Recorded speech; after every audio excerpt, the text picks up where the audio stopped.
and I read it during the Bible study because I know that it was circled for a reason. And it's actually First Chronicles, and it's chapter 4, verse 10. And it says, Jabez cried out to the God of Israel, saying, "Oh, that you would indeed bless me and enlarge my border or property, and that your hand would be with me, and you would keep me from evil, so that it does not harm me or hurt me." And God granted his request. God is answering prayers in this season. He's answering prayers. But the requirement is, one, you have to believe. You have to believe that he will do that. You have to believe that he will bless you. You have to believe that he is sending this word through me to you. Because remember, I prayed first and I asked him, don't let me say nothing that's not your will. So first you got to believe that it's so. And then you got to forgive anyone who has hurt you. And you have to forgive. You have to ask God for forgiveness for the things that you have done to hurt others. Wow. So there is conditions to this. You must first believe that it's about to be. You have to expect it to be. And then you need to forgive anyone that you have hurt or anyone who has hurt you. You got to forgive. I want to play with that again. Father, thank you, Jesus.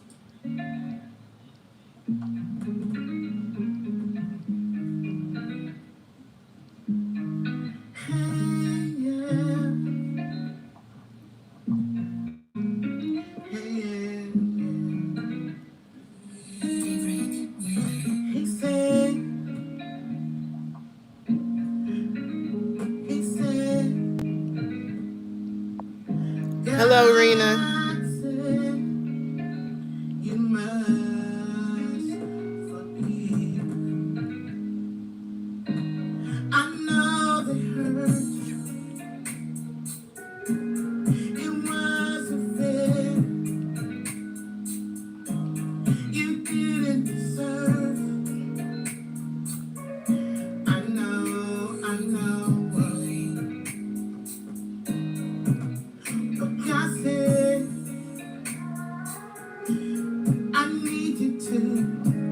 Thank you, Paul. Forgive the ones who hurt you. Forgive your mom.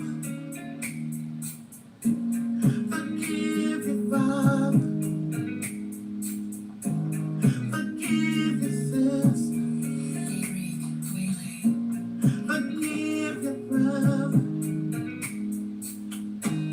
Forgive your children.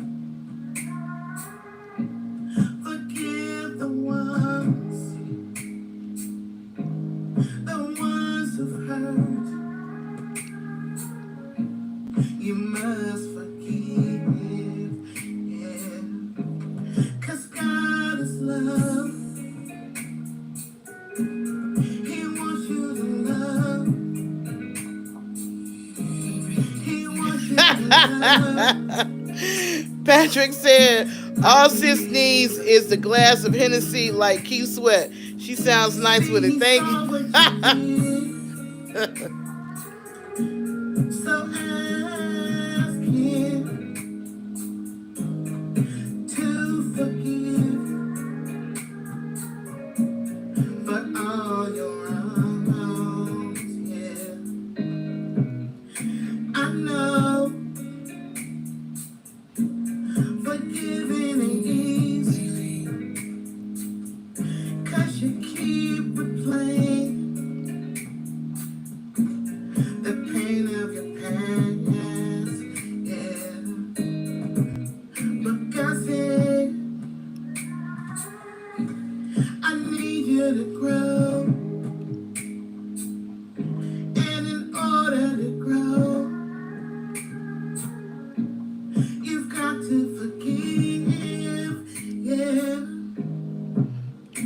I know. Thank you, Patrick. I appreciate that. Forgiving ain't easy. Forgiving ain't easy. I know it ain't easy. Oh yeah. Thank y'all. So today I did a I didn't come on live yesterday because normally I've been like doing my journey every day. I look super dark, right? So maybe I should come over here by the light. Let's see. Yeah, that's a little bit better. I don't look as dark. So I've been recording my journey every day with this no smoking thing.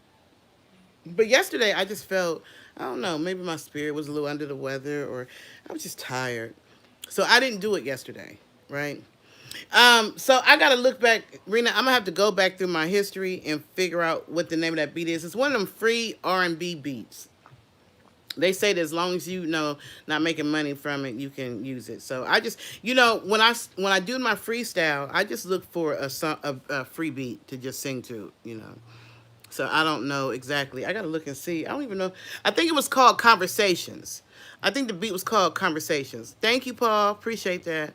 So I didn't come on yesterday, and yesterday would have been the 21st day, but today is the 22nd day. No smoking. Jesus, cold turkey, y'all. Come on now, and not to say I haven't had my battle throughout these last 22 days, because I've had days where I was ready to beat up everybody in the house. Come on now, and then I had days when I wanted to eat up everything in the house. So I've gone through my different stages, right? And in the course of these 22 days of not smoking, of course, I continue to do my Bible study and all that stuff. Do I participate in open mic? You know what? I used to, Patrick. I used to do Bible study. I have a whole album out, actually. I have. If you look me up, Patricia M. Goins on YouTube, you'll see that I have an album called The Journey. I got different songs, Superwoman. I got a whole bunch of different songs. I've been singing on and off for years. So I've been. Hold on, I got. They're probably like, "Why you got the door locked?" I've been singing on and off for a long time, but I just never. I don't know. When I was doing my big old live this morning, um, the Lord just put on me that He wanted me to sing. He put the song "Forgiveness," right, when He was speaking to me. So it tripped me out because I was reading Second Kings, because I've been reading, and I don't think I read since last week. So this week He had me read Second Kings chapter 8 through 12, not even realizing that today is August the 12th, 8/12. So I knew there was some meaning behind it, right? And He had me to, um, create that song, forgiveness. So for whatever reason, I try to be obedient. I tell people I'm not a minister, I'm not a pastor, I'm none of those things. I don't proclaim to be no prophet, none of that. I'm just an ordinary mojo who God said, listen, I want you to start reading the Bible. And I want you to share your experience, and He had me do it first on Big O Live, then He said to bring it to YouTube. So for the last 2 years, that's what I've been doing. I've been sharing my experience. And this quit smoking thing for 31 days is something that He wanted me to share. I don't even call it a fast, because I think with a fast, it's supposed to be more of a private thing. This is literally a challenge. And I think the reason why He had me make it public is because there are other people who are dealing with addictions. There are other people who are fighting addictions. There are other people who are trying to quit smoking or quit drinking or quit doing drugs, or maybe they're trying to quit, sleeping around, you know what I'm saying? Or they're trying to quit pornography, or they're trying to quit something. There's something they're trying to quit. And so maybe the reason why He had me make my experience public is to encourage those people who are also trying to quit. So maybe they'll want to quit with me. I don't know. But anyway, sometimes when I go live, I sing, you know. You just know it's pink. You just know it's, I don't know what you mean by it. You just know it's pink. I don't know what that means. But I don't know what that means, Jay. I don't know what that means. So So sometimes, Patrick, I have in the past, I've done events where I sing and all that kind of stuff. And I feel like I'm a better performer than I am singer because I like performing. I like getting on stage and just, you know, I, I like, um, I like the experience of bringing the crowd into my life. I like the experience of making the crowd feel what I feel or experience the music in a way that they can feel it, or it resonates with what they're going through or how they feel. Like I like when they can feel me. You know what I'm saying? So I like being on stage. I think he's talking about your what? I don't booger. I still don't know what they're talking about. What's going on? 6ix9ine. I still don't know what he's talking about. I still don't know. He what this song. But anyway, so I'm 55, so you gotta break it down to me. I'm like old school. I don't know that new school terms, figurative stuff. I don't know. But if it's something that's not good, then maybe that's why God is not allowing me to know what it is you're talking about. Um, all right, hoops. I did it again. I see. So a lot of people are dealing with unforgiveness. That's a hard topic for a lot of people. You know, a lot of people have a hard time. They don't even like for you to bring up the topic of forgiveness because they don't want to forgive. They don't want to. That's tough for them. So I guess that's something, even in my life, God is dealing with me with making sure that I forgive. You can have an argument or a disagreement with people or whatever. Y'all can fall out and all that kind of stuff. But that don't mean that you got to be hating on them and having that hard feeling. And for those who are still dealing with childhood trauma and you've been raped or molested or you was abused or you got bullied all the way through life or you went through the most, you had a drug addict mama or daddy, maybe your daddy was in jail and your mama was on drugs, or maybe you grew up with your grandmama and grandmama was mean as all outdoors, or your auntie was mean as outdoors, or maybe you just always got picked on because you never had the flyest clothes or this or that, or maybe they laughed at you because you was heavy set, or maybe they laughed at you because you was dark, or whatever the situation is. A lot of people are dealing with childhood trauma. Sometimes that trauma is coming from another sibling because the sibling was mad at them because maybe they felt like they got treated better than everybody else, or maybe they was the oldest child and they still mad because they had to help raise the younger kids because mama had to work all the time and daddy wasn't there, or mama was in the streets all the time and daddy wasn't there, so maybe they still mad, or maybe the baby's mad because she feel like she don't get the respect and love that they gave the oldest child, or maybe the middle child's mad because he just got stuck in the middle. You know what I'm saying? People got different reasons while they're holding on to childhood trauma. And so they hold this bitterness and this anger. And it colors their life. They go through the person who did the crime is in jail, serving 50 years, but they still angry at everything because they lost someone they loved. And I understand that. But you still gotta forgive.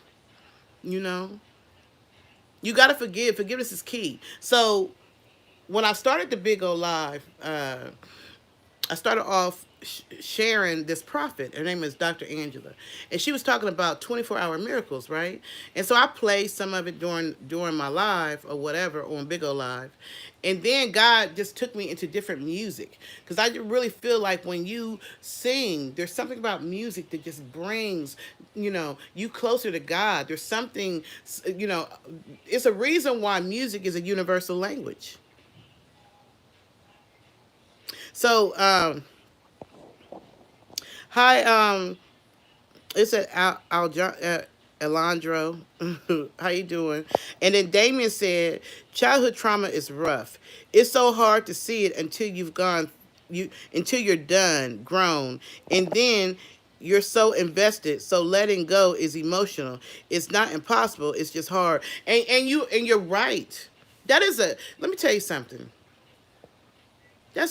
People can't even Damien, people don't even like you to mention the word forgiveness because it's easier to hold on to the trauma of the past than it is to move forward and let it go, you know? But what God put in my spirit today through that music ministry and Bible study, because I just opens myself up and I ask God, just speak through me. So, so don't be me. So I never know what it's gonna be about when I first go into it. But there, I really, and I believe this, and you may or may not, I don't know, because only you know the relationship and the conversation you've had with God and where you are in your spiritual walk or where you are in life. You know what I'm saying? But I really do believe when the lady said that God was going to release miracles within the next 24 hours. And I really do believe, because what came out in my music ministry and Bible study and through my prayer was that the manifestation of those miracles that are being released in 24 hours are going to happen over the next 7 days. And then the scriptures was like adding to it because everything was about 7 days. And it started off talking about the woman who, she had left, the Shunammite woman whose son had died, and Elijah had brought her son back to life. But he had told her, I need for you to leave your home. I need you to leave your home. I need you to leave your possessions. I need you to leave everything. And I need you to leave for 7 years because there's going to be a bad famine. And so leave for 7 years and take your son with you. Go wherever. So she did that. And then in 7 years, she came back. And when she came back, one of the guys was talking to the king about Elijah and all he had done. And I guess her story came up, and she just happened to still be there with her son to talk to the king about her land and stuff when during the time that he was talking to the king about Elijah. And so he brings the mother and her son up to him, and he's asking, tell me all. So she tells the king all the stuff that Elijah had done, and everything he had done for her and all that kind of stuff. And so the king said, I'm going to restore everything that you lost. Everything from the moment that you left and went where Elijah told you to go. I'm going to restore your land and all the produce that you would have had if you'd have never left. Jesus. And so I understood that that's what God is saying to us in this season. As we step out and do the hard thing he's asking, and forgiveness is a hard thing. For a lot of people, it is. It is. But as you do that, he's going to honor your faith. You got to believe that he's going to release a miracle. You got to believe that he can do that and that he will do that and that he's saying that in your life right now. And then you got to forgive, and you got to ask for forgiveness. You got to forgive others, and then you got to ask others to forgive you. And another thing I noticed in the Bible, that Elijah the prophet, when he was going around doing miracles and stuff, he always asked them to do something first. They always had to do something first before the miracle was released. All the time, every story that I've read up to this point, anytime he was about to do a miracle, he would say, "Bring me this," or "Do this," or "Say this," something. So I feel like in this season, that's what God is saying. He's saying that he's about to release miracles. This stuff is about to be happening, y'all. I'm for real about this. I really believe this. And because my vessel is so clean right now, because I have not been smoking, I ain't been eating, I've been just really in a place of prayer and really just trying to hear God for myself, because I need to know, what is it that you're trying to say to me? I'm saying.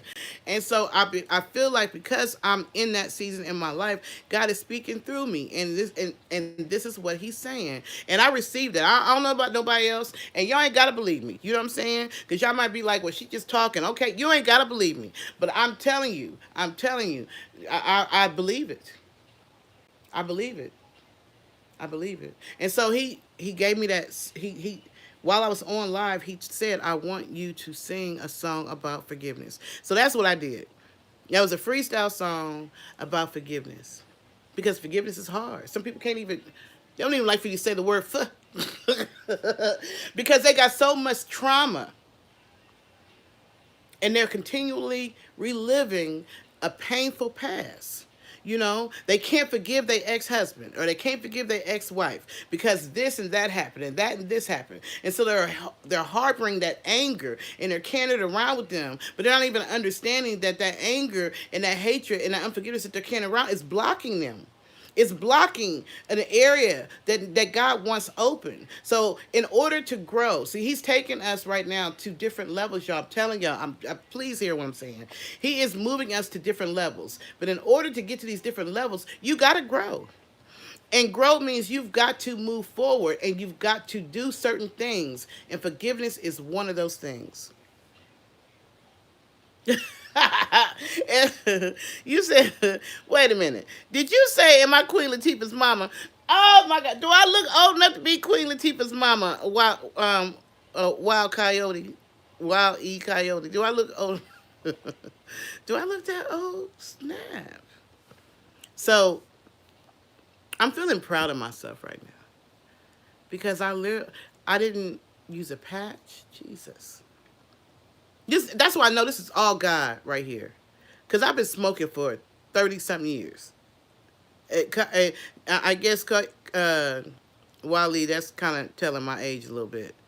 I don't even care. I'm not one of the people who's embarrassed about my age. I'm 55. I'll be 55. You know, I'm in my 50s. I don't care. I've lived my life.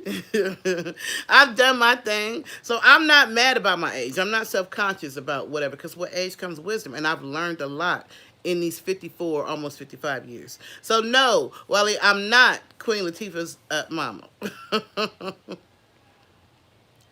Hey, hey, mama, I love me some mature. Boy, don't start, Drizon, okay? Listen, 22 days, y'all.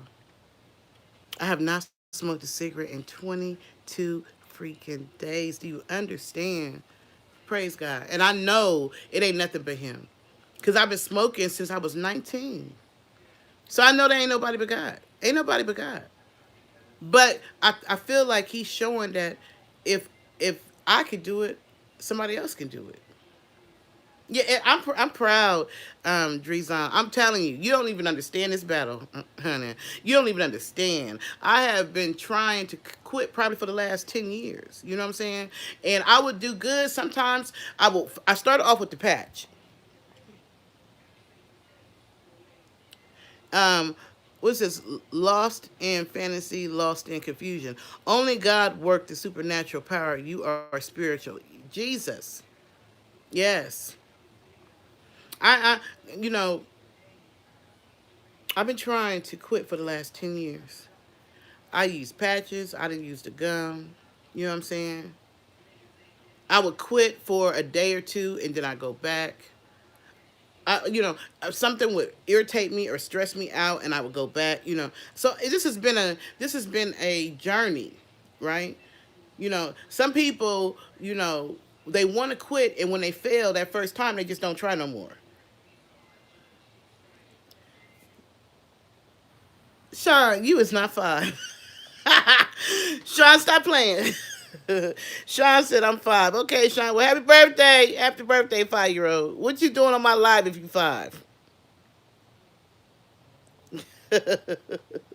Okay.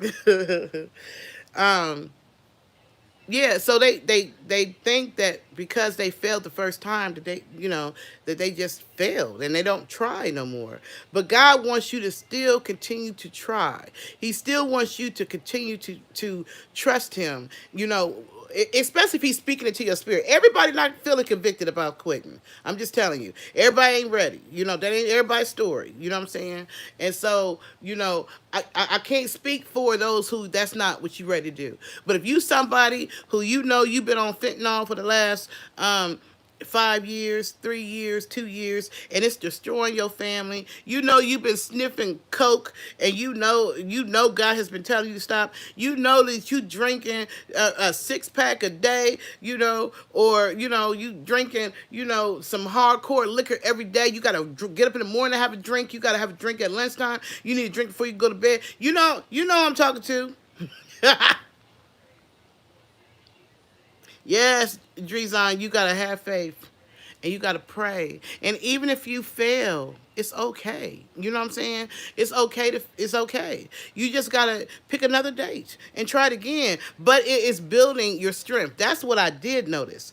Over these 10 years that I've been trying to quit, each time, even if I failed, I was getting stronger, you know? And then I started learning what works best for me. I started realizing, okay, them patches ain't working for me because I'll put a patch on and be rolling around all day long, and by the time I get home, I'll take that patch off and smoke. That wasn't working for me. That wasn't working for me. And the gum, I couldn't do the gum, all that kind of stuff. That wasn't working for me. So I had to find something that was working for me. And I started off with prayer. I asked God, like, you know, I can't do this by myself. I'm not gonna be able to stop smoking by myself, Lord. I need your help. That was the first thing I did, you know. And then I had those other times where I had failed, but it got easier. And I started giving myself time. It's like, okay, I'm not gonna smoke till after 3 o'clock. Or I'm not going to smoke until after 12. Or I'm not going to smoke until, from 7 a to 7 p, I'm not going to smoke. I start doing stuff like that. I start giving myself, time limits. And when I did that, it just seems like God just made it, he made it easier.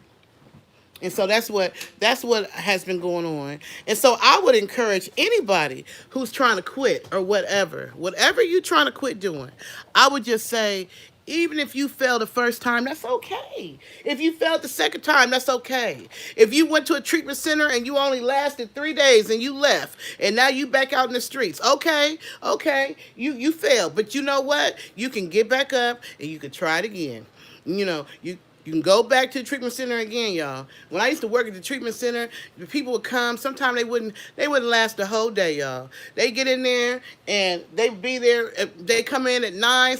They would already be drunk or high when they got there. So in that drunken highness, they must have been like, I gotta quit. So they go to the treatment center. But once they got sober and them withdrawals start hitting them, they would be like, I can't stay, and they would leave.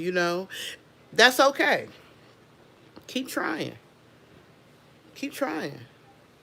You only fail when you stop trying.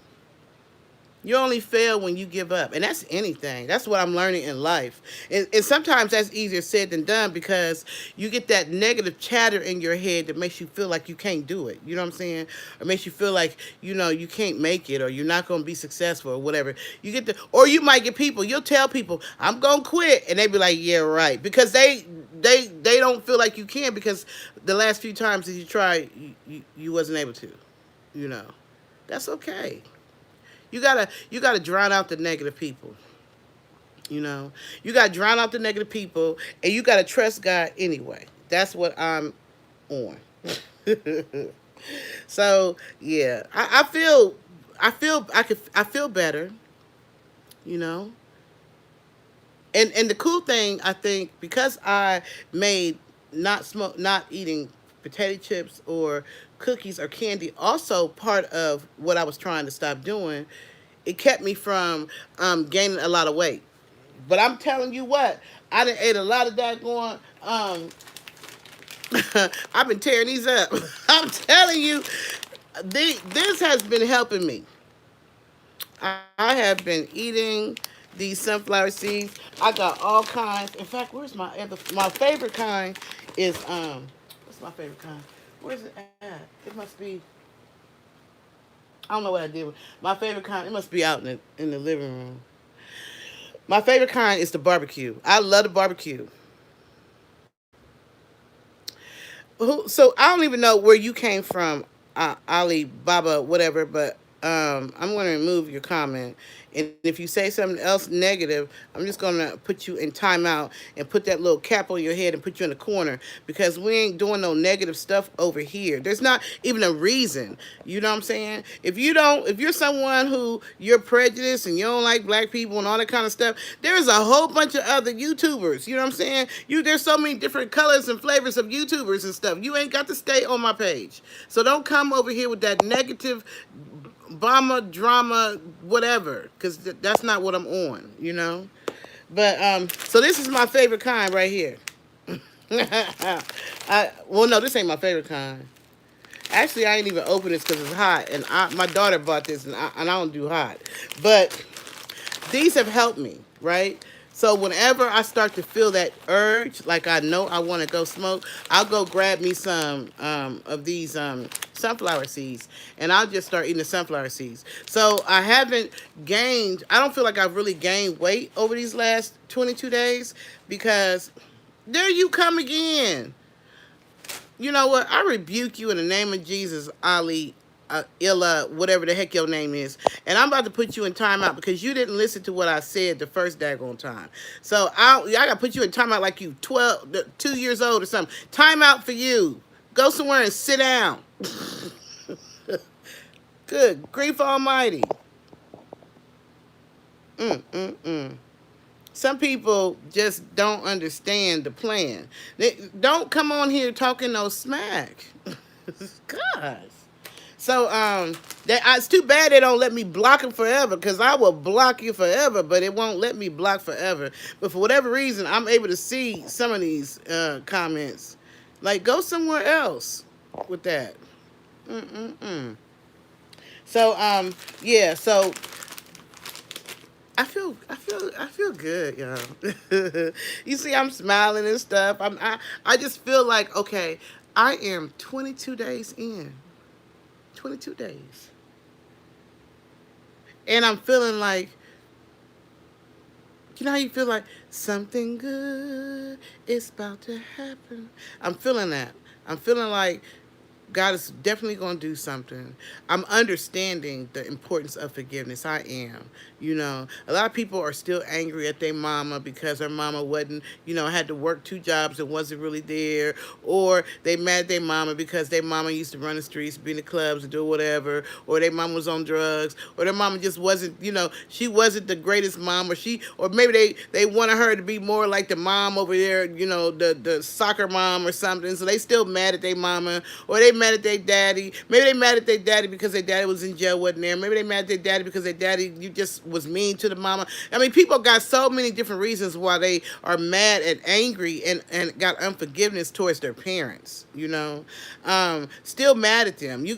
Why are you still mad at your mama and your daddy? You dad, and then not only that, but then they want to still blame their parents for stuff that is going on right now with them as an adult. Hey, if my daddy had been there, I wouldn't have done this and that. Stop that. You freaking 30 years old, and you still blaming your mama and your daddy for stuff that you did, that you're doing now. You, at the age of 18, you're able to make your own decisions, and you're able to do or not do things. You understand what's good and what's not good. And even if you didn't have the greatest life, at any point, you could turn it around. Any decisions that you're making after 18, that's on you. So how are you still going to be mad at your mama and daddy about stuff that happened when you were 6, 7, 8, 9, 10, and still blaming them for decisions that you're making at 25 and 30? No, you're not going to be able to keep doing that. You cannot keep blaming your parents for this bad decisions that you're making. You know what I'm saying? You people are still mad at their parents and still, yeah. Nobody understands. Cause see, if my mama hadn't dropped me off at my grandma's house, I would have been a lawyer. You still alive. You can still go back to school at any point. What? You ain't dead. You can still go back to school. You can still do the stuff that you would have did if your mama hadn't, whatever. I'm the product of my environment. You're the product of your environment because that's what you're saying that you are. You ain't gotta be. You hear, especially this younger generation. This younger generation, and when I say younger generations, I'm talking about them ones that was born, I want to say, 1995, maybe 91. Them kids that was born somewhere between 91 and 99. I don't know what the heck is wrong with that whole generation. That whole generation is, they feel like they ain't supposed to have to do nothing. They're privileged. They feel like everything's supposed to be handed to them, on a silver platter. They feel like, I don't know what's going. A lot of them in that age are strung out on drugs. A lot of them in that age bracket, they still blaming their mom and daddy for stuff. A lot of them in that age bracket is doing the most. They're like a whole lost generation from 1990 to 1999. I don't know what is up with that whole generation. some some is oh, it was the rap, was it the rap music? I don't know if it was the rap music. Was it the crack cocaine epidemic? I don't even know. I don't know what it was. No, that was in the 80s. What I don't even know what it is. But that generation of people that was born from 1990 to 1999, I don't know. I don't know. They act like they got to be hand fed. You got to, you know, I don't know. A lot of them is just lost in the sauce. A lot of them. I don't know what it is.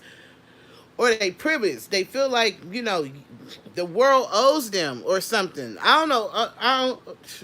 This whole generation from the 90s. Then something happened with these 90s babies. I don't know what it was. You're trying to get. Do you get water in your home? Your channel. What do you mean? Like, don't everybody get water in their home? I don't think we're not in the days where we don't get water in our home anymore. So I'm guessing that you're being sarcastic. I'm guessing that's what that is. So anyway, I feel good. hmm I feel, um, and for each day that I get closer to 31 days, I'm starting to think, if you can get to 31 days, why even go back? Your channel said because you live in Mars. You live on Mars. Well, how are you able to tune in to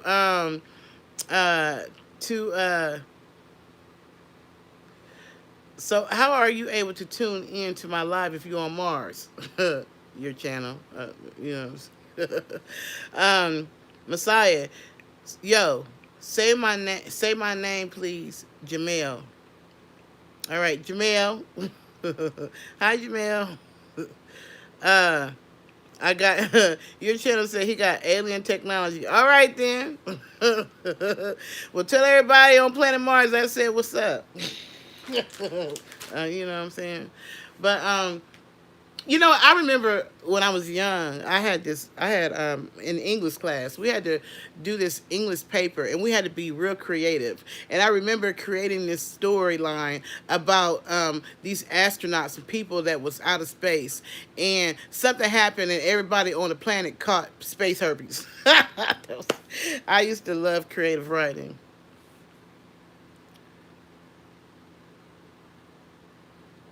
Um, Thank you. Messiah says thank you. Brap, Braap. Jamel say he love you. Oh, okay. Peace and love. Tell Jamel I said peace and love. Peace and love. Peace and love. I appreciate the love. Thank you, your channel, for your Mars review on my looks. I'm sure that the people on Mars don't look like the people on Earth. Y'all funny. Oh my gosh. But this channel has really been, me doing these lives has really been helping me too. Me doing the lives it keeps my spirit encouraged. Um, you know, some days I get up here, and I'm going through withdrawal so bad. I'm emotional, crying, wimpy, like, Some days I get up here and I'm like, going through the most and just going through, screaming and hollering and stuff. And then some days I'm laughing and, going through that. It's okay though. You got to go through those different emotions. It's okay, because your body's trying to find, or I feel like my body's trying to find that balance. It's trying to find that balance because it's used to me. It's used to nicotine. You know, it's used to nicotine. Also, believe it or not, I found comfort in my teddy bears. I know y'all probably be like, why does she always have teddy bears? But I went through such a traumatic year. This last, these last 12 months have been hard. Um, Going through the whole thing with, losing my father at the same time that my daughter was in ICU, that was just rough. And so my cousin sent me a comfort bear. So anybody, if you have, so my cousin when I first lost my father, yeah, no, listen, this is my little one, right? You see what it says? It says, what does it say? What does my favorite say? Faith, hope, and love. So when my father died, my cousin sent this to me because I really grieved that really bad. And then my son gave me this one. You know, he gave me the big one. And so I kind of sleep with them. They're comfortable. So anybody, if you have someone that's in the hospital or who has been sick or going through any kind of sickness or whatever, um, give them or grieving the loss of a loved one or anything like that, I would definitely encourage you to get them these teddy bears.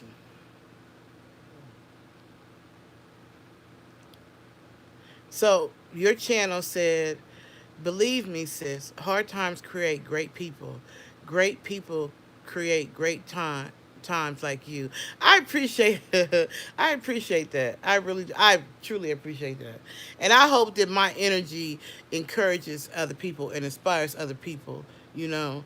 That's what I really be trying to do. I be trying to encourage people. That's how God is using me in this season. He just using me to encourage others.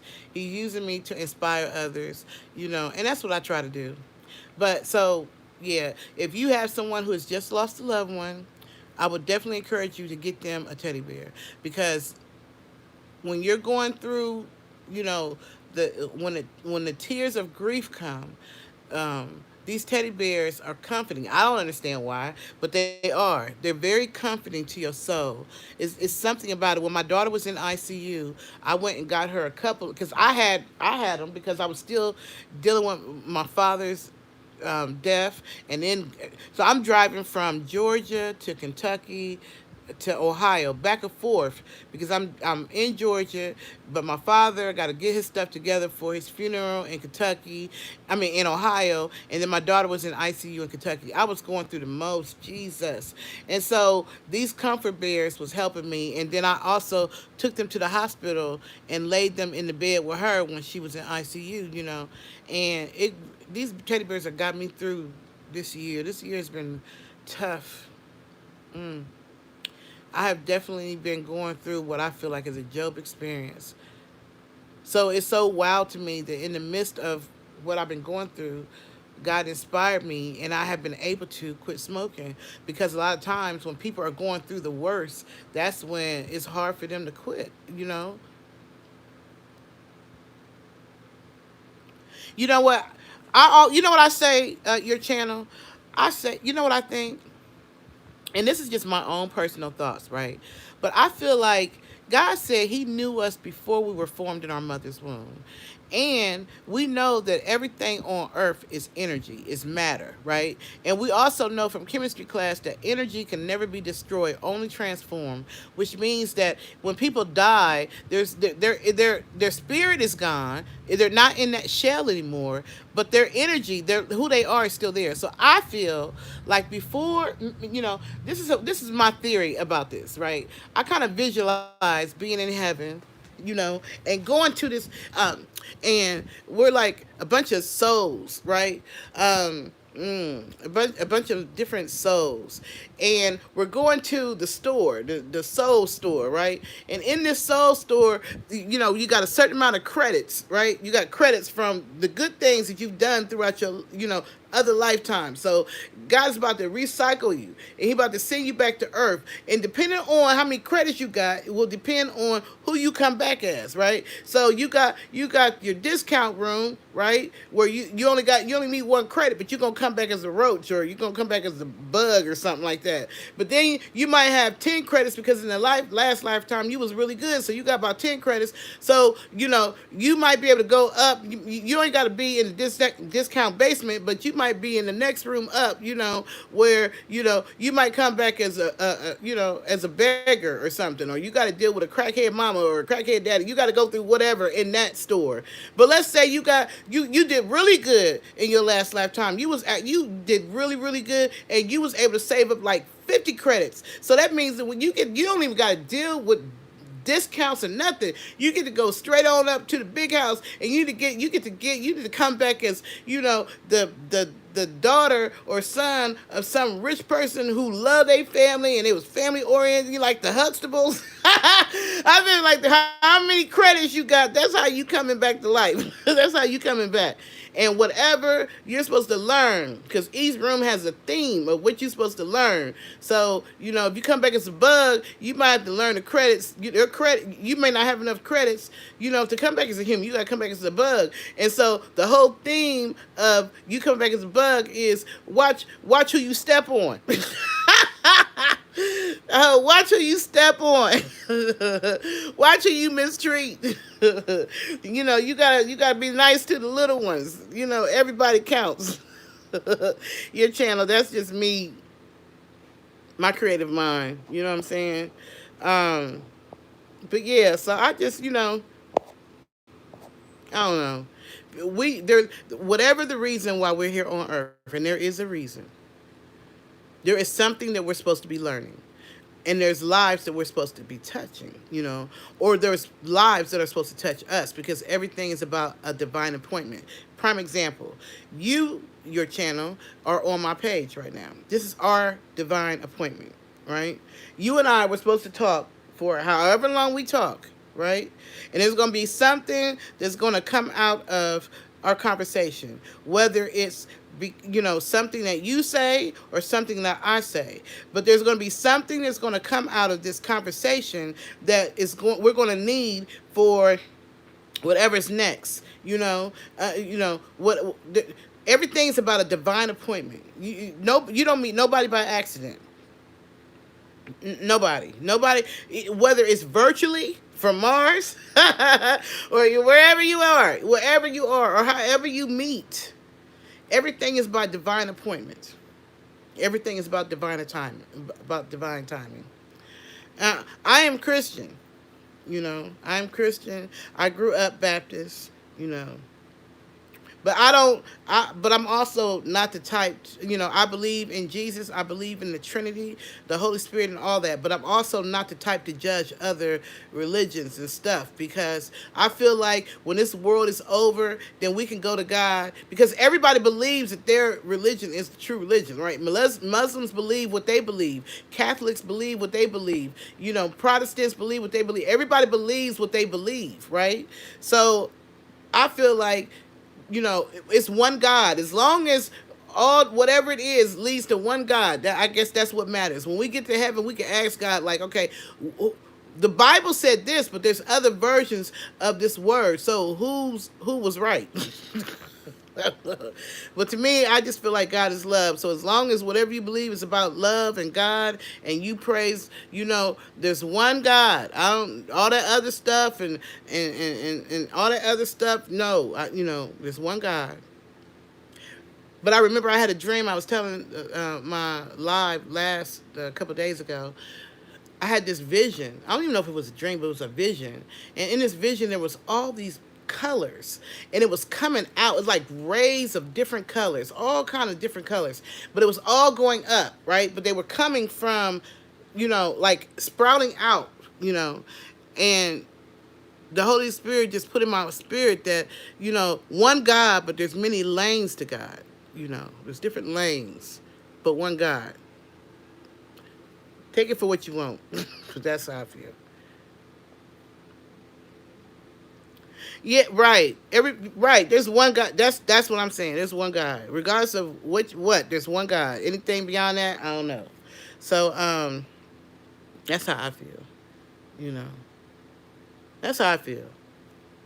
But I just feel like, where are you from? I'm originally from Ohio, but God in 1999, God took me on a faith journey that has had me going from Ohio to Georgia to Illinois, back to Ohio. It's been like this whole channel.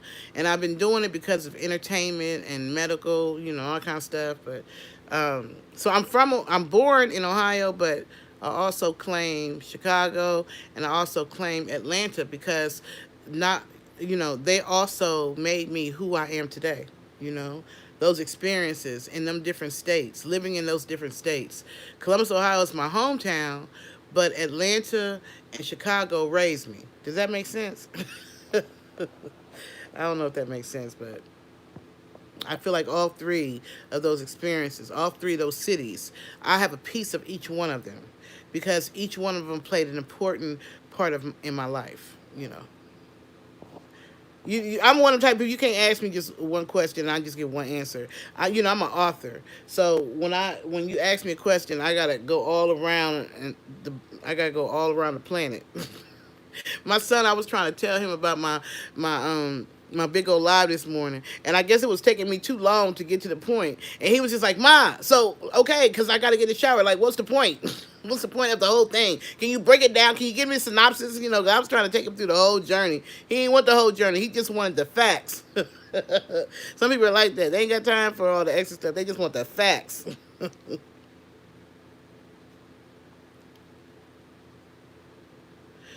You can read religious books to left your boring time into some pleasure. I guess you're saying you can read religious books to left your boring time into pleasure. I don't. I guess you're saying part other books, religious books. Read. My I was in the park. I went to Piedmont Park the other day, and there was a Caucasian male, an older gentleman, who I was talking to about my books and stuff, and we had a really great conversation. And he was someone who he loves knowledge. And so he was telling me about all these different books and different things that he had met. Like, we really had a good conversation. So a lot of people, they are interested in learning, all kind of different aspects of life, and just, and drawing from all of it. you know I don't know. I just kind of me reading the Bible, this is my first experience with this. So I couldn't understand the King James version. I can't have pronounce everybody's name as it is, and so trying to get through the King James version was racking my nerves. So I had to ask God for a Bible that I could read and understand. And so I still fumble over the words, but I understand the stories. Like, it's making better sense to me. And as I'm reading it, I'm learning that it's like things are happening like real time. Like, whatever I'm dealing with in my life, whatever I'm dealing with in my life, it seems like I'm reading about that story or whatever's going on in the world. Like, for instance, when I was reading the book of Judges, I started reading the book of Judges on October 1st, 2023. By October 7th of 2023, Israel was at war in that same territory that I was reading about in the book of Judges. That's how it's been real time. Your channel said, I have a confusion. Can you help me? What is it? What are you confused about? What's your confusion? If I can help you, because I'm on this journey called life just like you, so I don't know. But if I can, I help you. What is your question?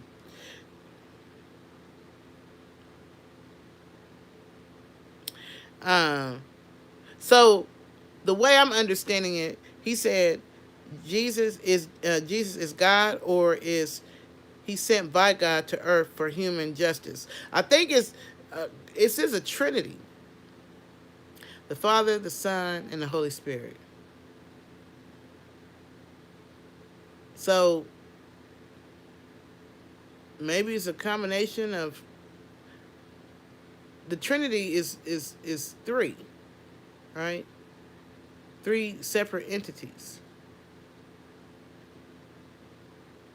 So I'm guessing that God sent Jesus to earth for human justice. I'm guessing that would be it. I'm guessing. Because it's the Father, the Son, and the Holy Spirit. I'm not a Bible scholar, so I'm probably not the one to be asking these kind of questions, because I only know what I know. Paul said, glad you made it through the tough times. That's great. And you sing lovely. Hats off to you. I thank you, Paul. I appreciate that. It ain't nothing but the grace of God that I can still hold a note. It's many years since I've been smoking. Jesus, that wasn't nothing but God having grace and mercy on me. and I freestyle because I'm someone who loves creativity. God made me into a very creative soul. That's why the movies that you see that I wrote, or the books that I write, or the music when I sing, I don't write first. It's the beat for me, and I just freestyle. God gave me that gift of creativity. Thank you, Father. And so, I enjoy creativity. I enjoy anything that allows me to use that side of my brain. Anything that allows me to be creative. That's when I am in my place of peace. So when I'm singing and stuff, so you know what? Well, let me finish my sentence. When I'm singing, I'm in or creating anything, I'm at peace. That's one of the things that I have been doing to replace, you know, my smoking issue. So Paul said, "I'm smoking right now, no filter. It's the worst addiction, a curse." So this is the thing, right? Thank you, Rena. So this is the thing, Paul. The first step is acknowledging that you got an issue. That's the first step. Some people don't want to acknowledge that they even got an addiction. If go to some people and be like, you are you addicted to drugs? I'm not addicted. I could quit whenever I want to, but they never do it. And so you be like, well, if you not addicted, then that means just don't smoke no weed, don't smoke no drug, don't do no drugs, don't drink no alcohol, don't do nothing for the next 5 days if you're not addicted. But the people can't do that because they're addicted. But the fact that you acknowledge that you have an addiction to something is the first step.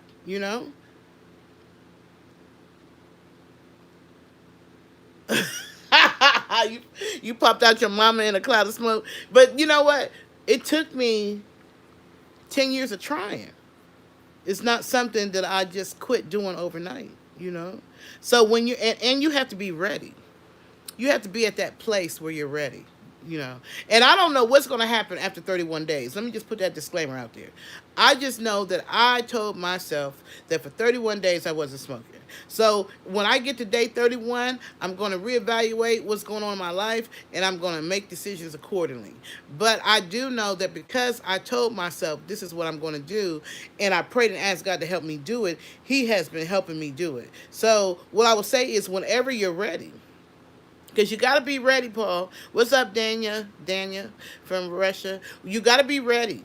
But when you're ready, Paul, when you're ready, or at the time that comes when you are ready, and you'll know because God will put it in your heart that you're ready. You'll just be starting saying, "I'm ready to quit," or it might be something that you find out that you just smoke 2 packs of cigarettes, and you just like, I'm tired. You tired of smelling like smoke. You tired of can't go nowhere without pulling out a cigarette. You tired of paying 12, 13, 14, or however many, 10, 9, whatever, how much it costs. You tired of paying for it. You tired of trying to find somewhere to smoke all the time. You tired of waking up in the middle of the night smoking. You mad because when you don't have no cigarettes, you're grumpy. You just tired. You ready for change. You don't want to be smelling like a box of Newports no more. When you get to that point when you're ready, then you'll do it. You'll start making steps to do it. And that's anybody. And that's with any addiction. Something usually happens. I know for me, I think when I really started saying I need to quit is I started noticing that I was getting more upper respiratory infections. It was like I was coughing more. You know what I'm saying? Or I was going through bronchitis or whatever. It was affecting my health. And I'm like, I really need to chill with this cigarette thing. But it was the way that I have been dealing with my childhood trauma. It's the way I have been dealing with my issues in life. It's the way that I calm my nerves. I felt like without that, I couldn't calm my nerves. And so I used that as my handicap or my excuse.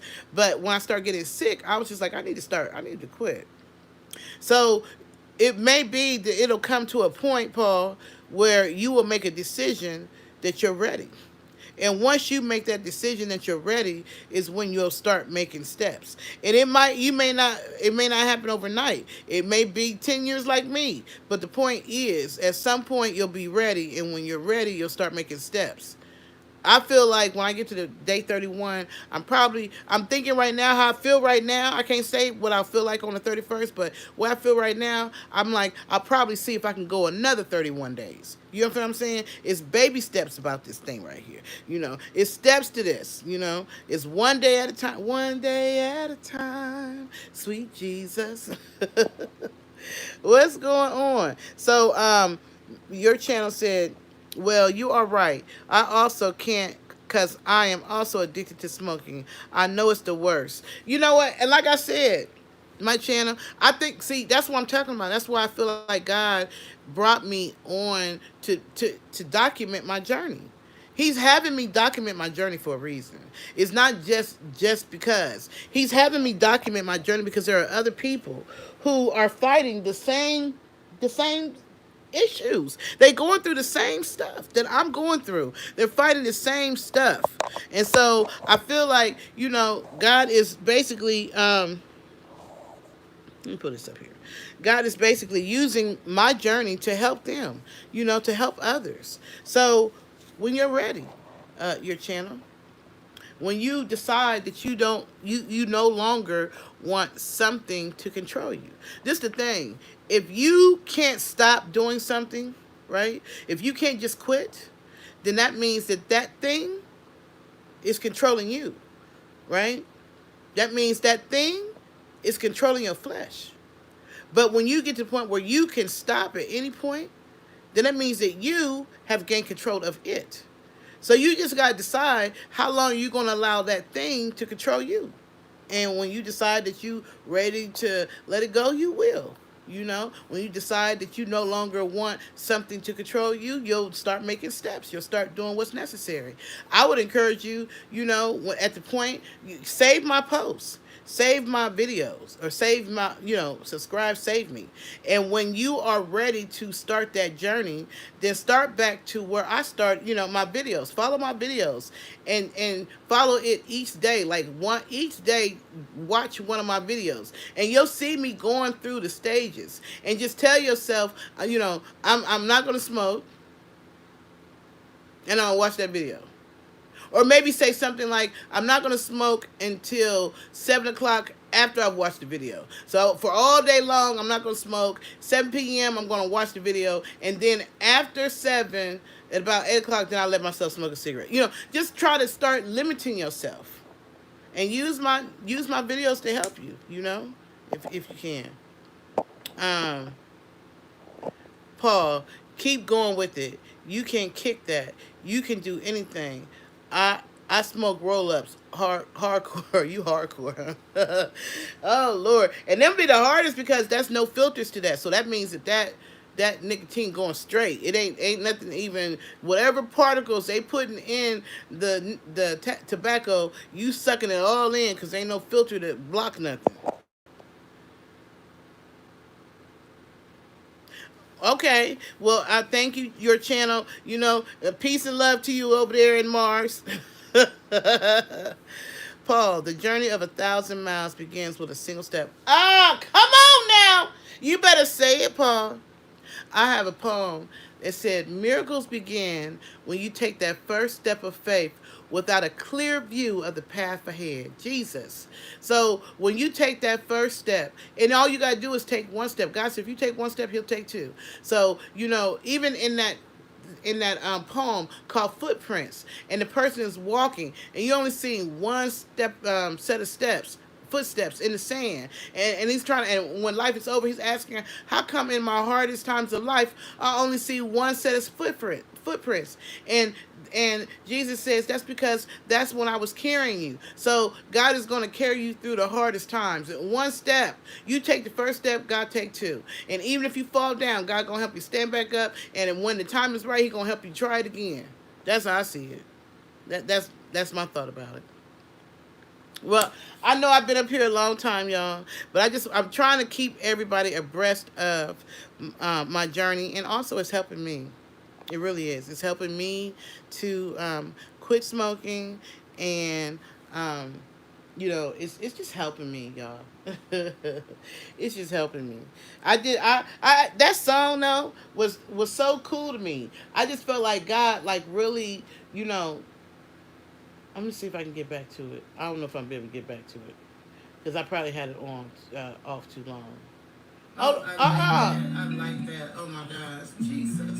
oh no, it is still on. God is asking us to forgive the people who Come on have now. hurt us. The pain of your past, the things that happened when you were too young to defend yourself.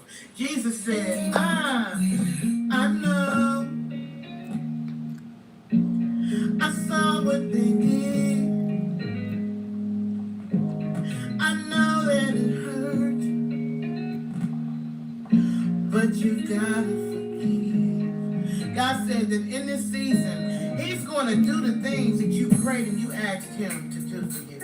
He's going to open them doors. He's going to release them blessings. 24-hour miracles is on the way. 7 days of manifestation. But the one thing that He's telling you that He needs you to do, other than just believe in Him,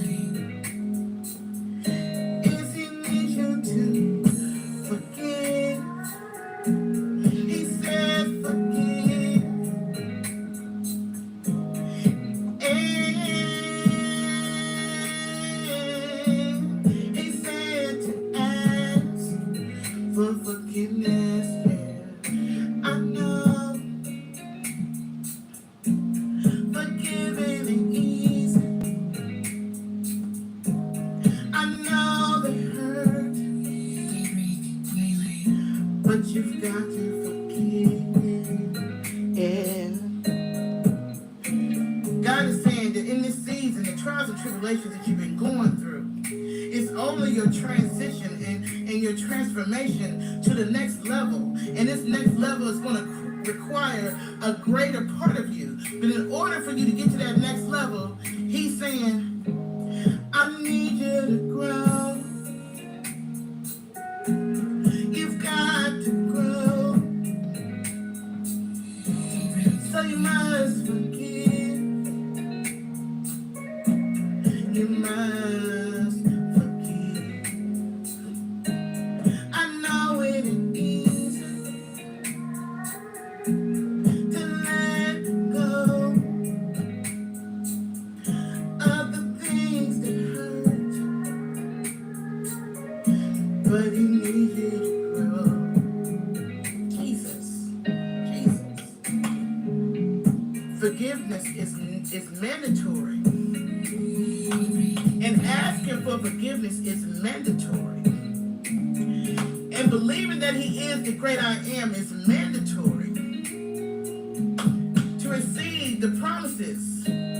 I need you to grow, so you gotta let go. I know they hurt, but you gotta forgive.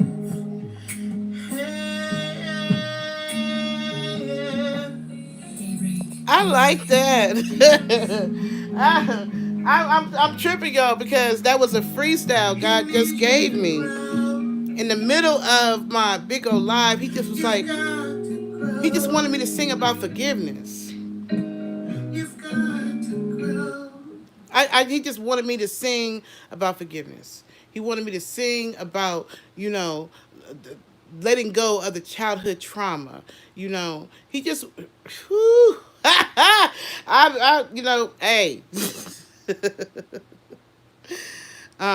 Thank you, Paul. I appreciate you. Paul said, "I like that, Patricia. Nice listening to you. Very helpful. I'm glad that I was able to help you in your journey. Even if what I've said is something that you're just, God is having you to put in your Rolodex of information that He's going to bring back out to you when it's time.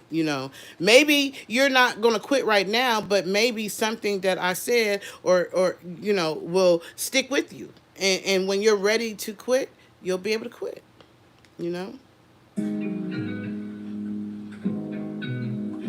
I know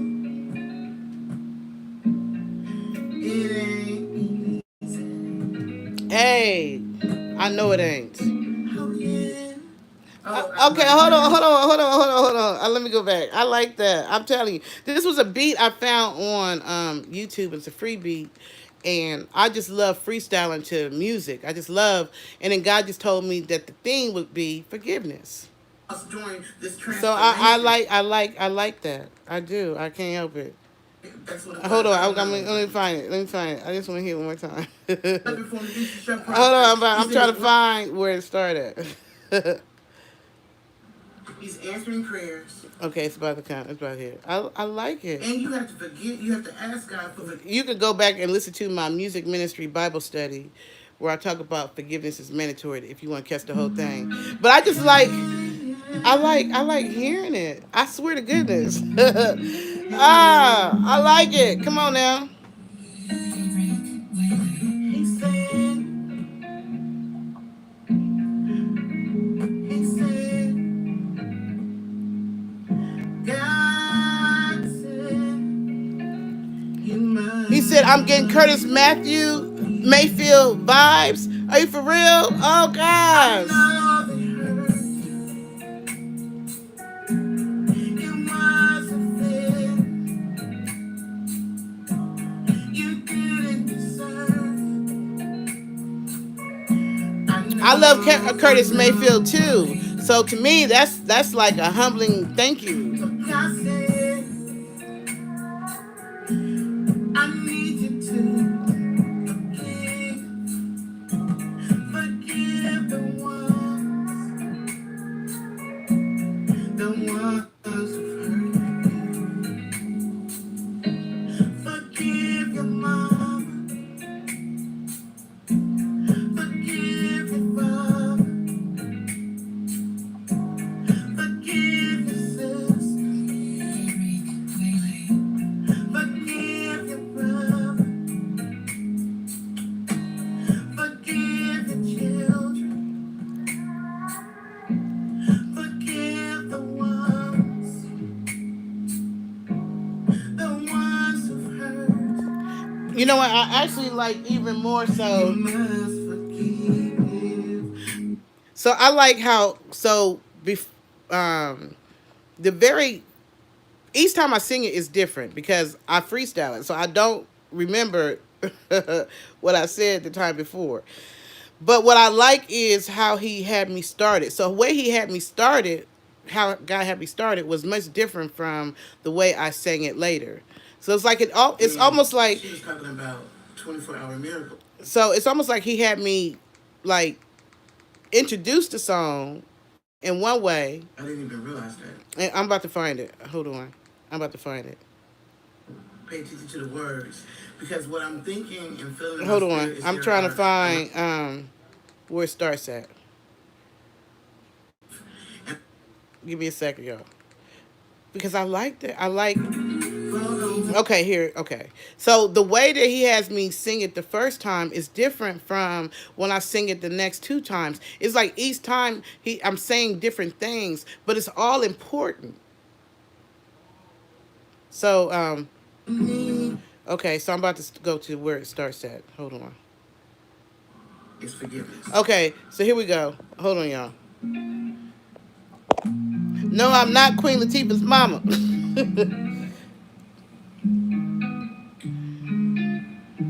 So this is the first time, my first time singing to the song.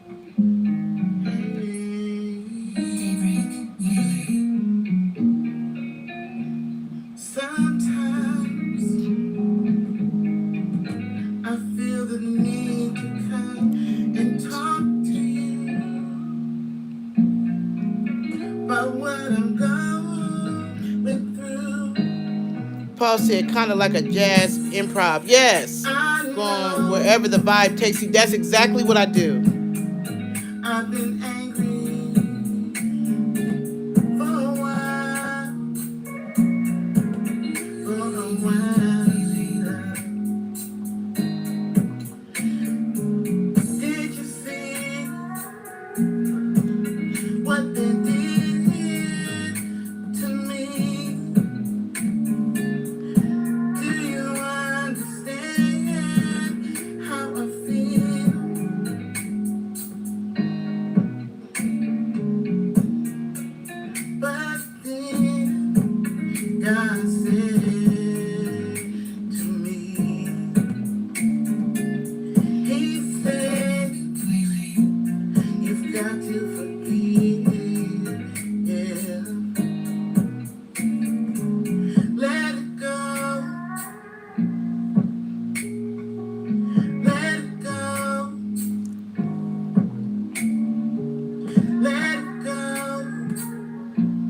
so you can grow. Yeah. See, I forgave you. Yeah. For the things you have done to others. Yeah.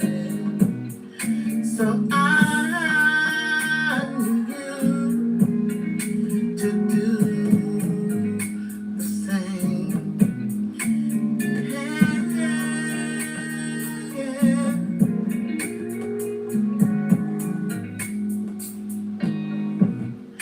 Forgive, forgive them, forgive like I forgive you. Forgive, let it go. Yeah. I want you to grow. I need you to grow. So you've got to forgive. No, Patrick, I don't. Ones who hurt you. I need you to grow. I need you to grow.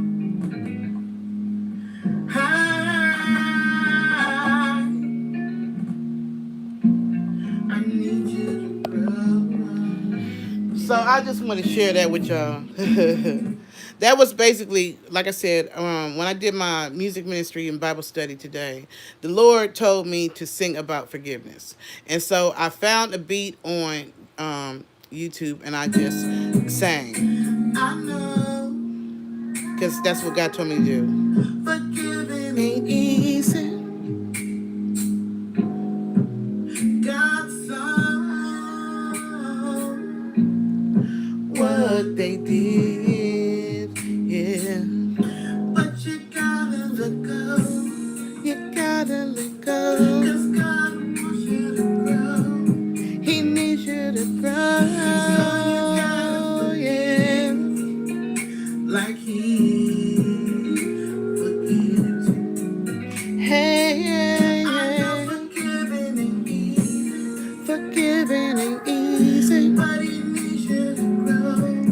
He needs you to grow. So you gotta let go. Gotta let go. Oh, I like that. I like that. I really do. I like that. I'm sorry, y'all. I really do like that. Okay, so anyway, you see I'm in a good mood today. Yes, the power of music. The power of music, Paul. No, you know what? So let me be honest with you, Patrick. I'm not a person who really like. I don't do covers, and I don't sing. I listen to people. I listen to music and stuff, but I don't. I'm not good with covers. I'm a freestyle artist. That's the creative side of me. So for me, it's the beat. I hear a beat, and when I hear a beat, the words pop out to me. Or if I'm, like for instance, God gave me the word forgiveness. So I had to come up with the words, but like He said, I guess it's what was that, like Paul said, kind of like a jazz improv. I guess that's what I do. I just go wherever the vibe takes me and I release the words as they do. What's going on, Maya? I need love. I do self-harm. I need love now, please. So, Maya, so whew, that's a deep one. That's a deep one, Maya. You do. I need love. I do self harm. So you like cut yourself? Are you one of those people that like do like stuff to your body, type stuff? Um, in those kind of cases, you're definitely going to need to go to um, uh, um, mental health provider. You need to talk to someone to find out why are you cutting yourself. So I'm assuming that the reason why you're cutting yourself is because of either past childhood trauma or trauma that you haven't let go of, or some kind of chemical imbalance, or at some point you've taken something that did something to your mental. There, or you were born with some type of mental instability. It got to be somewhere along that line, somewhere in that in that line of stuff. So you're going to need a professional. You're going to need someone to talk to first and foremost, especially when you have those feelings of hurting yourself, so you can figure out why is it that I want to hurt myself. What triggers that. You need to figure out, or go to a professional who can help you figure out what triggers that emotion, what triggers you to want to do something to yourself, Maya. You need to definitely go and see a professional about that, or and see why it is that you are wanting to do harm. Because if you're wanting to do harm to yourself, there's something about yourself that you're trying to uh, cut out or get rid of or something. So you got to figure out what that is. And then when you figure out what that is, figure out what's causing that trigger. And when you figure out what's causing that trigger, then you can deal with it. If it's a chemical imbalance, then maybe you might need to go to a practitioner so you can get medication to control that. If it's something that is on a spiritual sense, then you just need to figure out what is it. You need to go to God in prayer about it. Or maybe it's a combination of the two. But there's a reason why you are doing that. There's a reason why you're trying to hurt yourself. But I'm a nurse, but I'm not a doctor. So I'm unfortunately can't give you more information than that, other than to say God loves you. So when you're hurting yourself, you're hurting God, because He loves you. He created you, and He didn't make one mistake when He created you. So I'm praying for you. Maya, Maiya. I'm praying for you and whatever it is that you're going through in this season of your life, And I pray that God will send in destiny helpers and earth angels and people that, angelic beings that are in human form, that can come and speak to you and help you and do whatever needs to be done to get you over that experience. Because the fact that you're reaching out and you're saying that means that you're asking for help. You're crying out for help. And so if that's the case, they have mental health 1-800 numbers that you can call. I would encourage you to call one of those numbers and speak to someone and find out what's the next thing that you need to do to assist yourself, or you need to go to the hospital and let them evaluate you. But don't be in there hurting yourself. That's what I would say. Um, so, uh,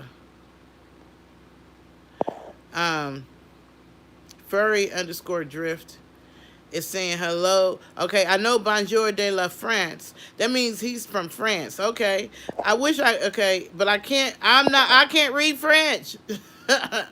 But, you said something from France. I don't know. You could have been Mike Tyson boxing you. I don't know what all you saying. And since I can't read French, you're getting away with whatever it is you probably saying, because I don't know what you're saying, because I don't know French. Paul, the thing you're chasing after, you've been sitting on all along, like a puppy chasing his own tail. The answer is within. Look and you will find it. That's right, Paul. Sam, hey girl, what's going on? I joined your chat a few days ago when we were talking about facility care. So Sam, ha! So there's a lady on here, Sam, that maybe you could talk. I don't know if she's still on here. Her name is, I guess it's Maya, Maiya. Anyway, she's saying I need love because she does self-harm. So my question to you is, in your time of working in facilities, and I don't know, were you, when you were working in facilities, were you a nurse or was you a CNA? Like, how did you deal with them? And what kind of advice would you give to someone who comes and says that they want to do self-harm? Like, that's major, that's deep. So what would you say? Okay, yeah, CNA in the Department of Dementia. Okay, so this young lady just came on here and she said she wanted to do self-harm. So that is dealing with a whole different type of, and I forget what they call people who, they want to hurt themselves. But it's definitely dealing with something mental, or maybe it's something mental and spiritual kind of connected into one. But I was telling her that she definitely wants to go and seek some type of counseling. There's 1-800 numbers for mental health patients who are, if you're having suicidal thoughts or anything like that, you definitely want to reach out, and call 911 and tell them that you're thinking about doing harm to yourself or others. You want to, and then so that you can get a help, so you can get assistance, because there's something that's going on. I don't know what's triggering that. I don't know if it's a relationship issue. I don't know if you're dealing with childhood trauma. I don't know what it is. Whatever it is, you probably want to call 911 or one of those mental health hotlines and let them know that you're having thoughts of doing harm to yourself, right? That's what I would say. I mean, that would be my suggestion. Okay, so maybe it's not. Sam said he wouldn't say mental health unless they know what the cause is. Yeah, I don't know what the cause is. She just got on here saying that she needs love and that she hurts herself. That's what she said. She said, I need love. I do self-harm. I need love now, please. That's what she said. Um, okay, so not mental then. Take that back, Maya. You ain't mental. But you do need to call 911 if you're thinking about hurting yourself. That's for sure. You definitely need to call 911. What advice would you give her, Sam? What would you say? Okay. So Sam agrees that you definitely need to call for help, and then they can diagnose you and they can tell you what needs to be done or how you need to do it. But when something is definitely, there's some type of crisis that's going on when you get to the point where you say you do self-harm. There's definitely something going on. Definitely something going on. I'm glad to see you came back, Sam. I appreciate that. I love that some of the viewers come back and check me out, on other days when I'm doing my no smoking journey. So thank you for coming back to see what I'm talking about. See, you popped in right on time to give some advice to somebody. I like that, when everybody helps each other and says things for each other. Okay, so Sam said, depends on what's causing her self-harm. Can you get out of the situation that's putting or making you feel that way?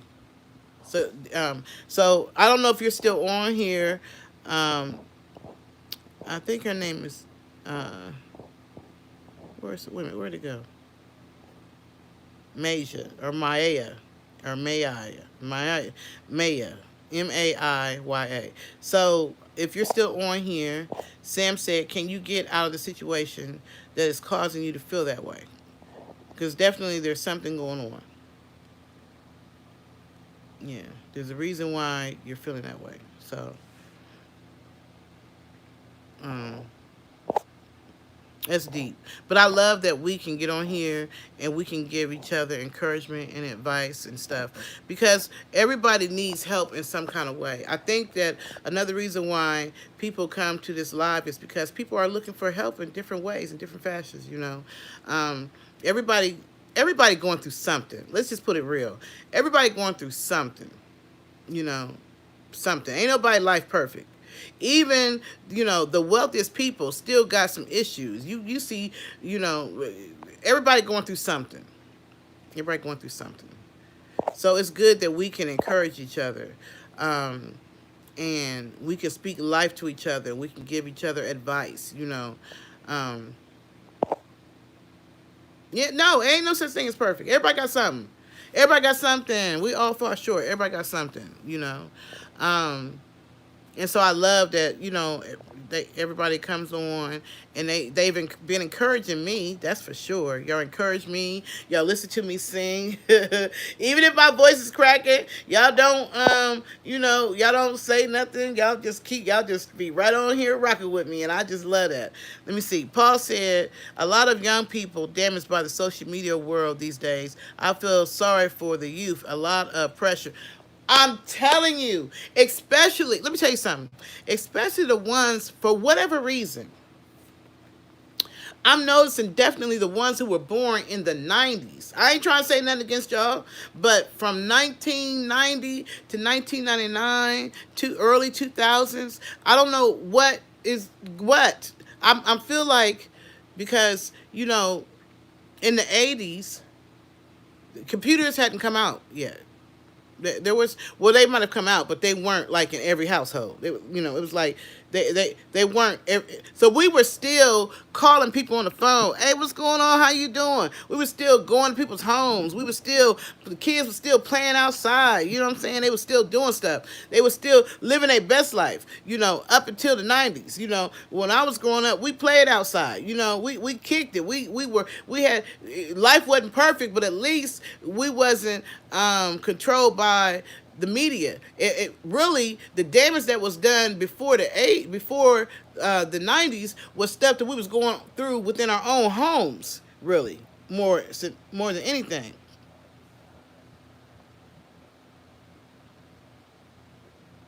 So Sam said, "Wow." Sam said, when I was going through my suicidal years, I got out of it by choosing to help others whose problems were eating at them. Jesus. There's something about helping and serving others. I did a live about that the other day too. Or you know what? There was that man I met in the park. That man I met at Piedmont Park. He was saying that God told him that the way to get through, or the way to receive blessings, or whatever it was, he was saying, he was speaking to God, and God told him it was serving others was the way that he was going to be blessed. In fact, when I think about it, when I was reading 2 Samuel, David got out of his situation and became blessed when he started praying for the people. When God first told him, he gave him three choices. He gave King David three choices, and one of them was, one, he could experience a famine in the land, or whatever, or his people. I think it was a famine, or I can't remember. It was something that was going to last some time, or something. It was something that he could have that option, because he was paying them back for something that he had done, that David had done. Or the second option was that he could let his enemies, capture him or whatever. Or the third was he could have a plague to hit that lasts 3 days, or something like, it was something like that. And so originally David was like, I don't care what you do, but just don't let them get me. That was his thing. So so David he was all about self. But then when he seen all the people dying, David changed, and he started praying for the people, and he started asking God, instead of don't make them punished for my sins, instead take it out on me and my household. And so when he started praying for the people, God stopped the plague, period. Because he was praying for somebody else instead of just for himself. So that is a big thing, Sam, is when you're praying and helping other people. You know what I'm saying? And it's not all just about you.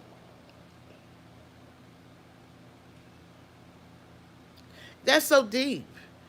Sam said, for some reason, it's easier to see others through their problems than it is your own. And you know what? And in helping others through their problem, you start to recognize stuff about yourself.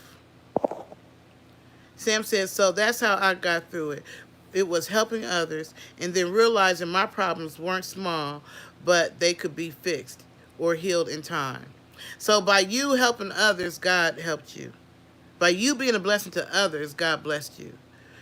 I even feel like this for myself. I feel like me being on here and talking about my issues, my addictions, my shortcomings, whatever, and trying to help other people is helping me. Jesus. So this is what's going on in my life right now. This is what's going on.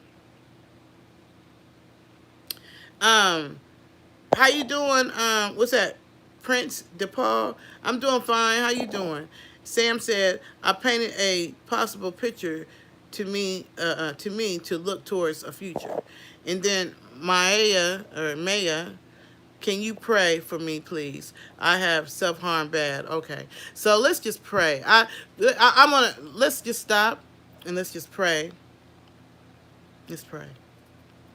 Because God said that when two or more people join together and call on his name, he is there. So I just pray, God, because I know that nothing is by accident and everything that happens for a reason. And that people that we meet is by divine appointment. Because they're there for a reason. There's either something we're supposed to get from them or something they're supposed to get from us. So I pray, God, that the reason why you have brought this young lady to this live at this exact moment in time is so that we collectively can pray for her. God, you know what she's dealing with on the inside. Only you know the pain or the trials or tribulations or her situation. Only you know what causes her to want to hurt herself. Only you know what she's dealing with and her thoughts and emotions and things of that nature. So I just pray, God, because you said that you didn't make no mistake. With every part of our being that you created with precision. And that you didn't make not one mistake.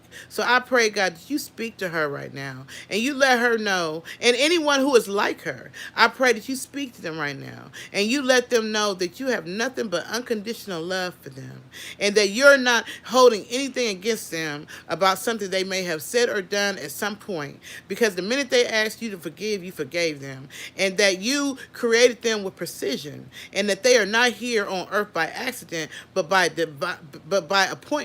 You have placed them on earth for this journey. And if that one of those journeys is for her or people like her to learn self-love, then God, I pray that you put her in situations and around people that will help her to love herself. If there's some other reason that she's doing it, then I pray, God, you send people into her life that can help to figure out and help her to discover why she's doing it or where the limitations is. Only you can do that, Father. So I just pray that you send her what she needs, and people who are like her, I pray you send them what they need at this exact moment, God. I pray that you speak to them in the midnight hour. Speak to them when they're at sleep, God. Speak to them when they're just resting. Send divine angels and destiny helpers and earth angels and whatever is needed to help them to get through these suicidal thoughts or thoughts of self-harm or whatever it is that's causing them to not see the value of who they are. You love all of us unconditionally. Doesn't matter who we are. Doesn't matter who our mom and daddy was. Doesn't matter what we look like. Doesn't matter our limitations or anything. Because you know us and you love us. That love is unconditional. So allow her to feel your unconditional love. And anyone who's in that same boat, allow them to feel your unconditional love and speak to them and send them whatever it is they need to get them through these trials and tribulations, to help them to walk through the fire and not smell like smoke, to help them get through their wilderness so they can get to the promised land. God, let them know that you are there and you are omnipresent. You are everywhere at the same time.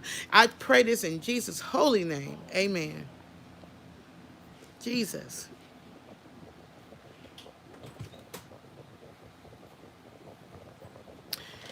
That is so right.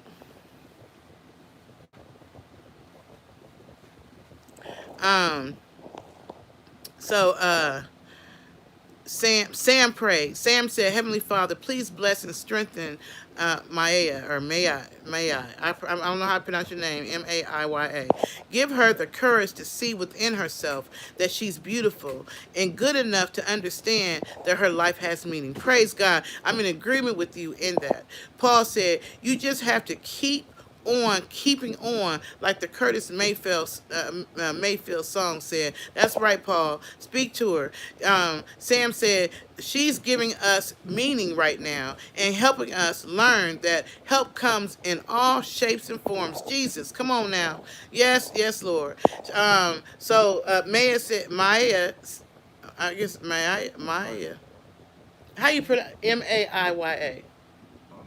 Maya, okay.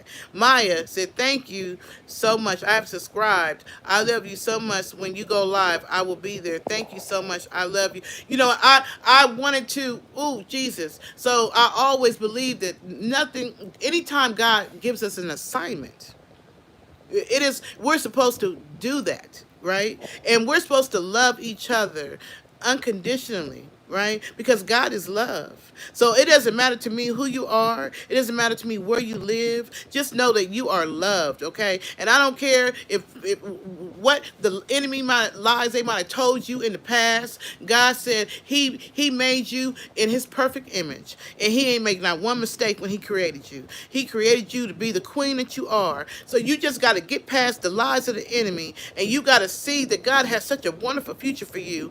And not only that, but once you get past this, Jesus, and you figure out how to get past this storm, you're going to be able to lead other people. See, you're like a Moses in this situation, and you probably don't even know it. But first, you got to figure out what it is that God is telling you, and you got to get past it. And once you get past it, then you're able to lead other people who are going through that same tunnel, who are dealing with that same darkness, who are dealing with that same issue. So yeah, Maya, you're please, whenever you feel the need to talk or you want to have words, I'm all about love over here. I got nothing but love for you, baby. We all love over here. Ain't that right, Sam? We all love over here. Yes, Jesus, we all love over here. We love over here. Tell them, Sam, we all love over here. You know, or when I go live, it's all about love. That's why when they come with that craziness, I be kicking them out. I be putting them in timeout. I put them in the corner like a little kid in the 5th grade.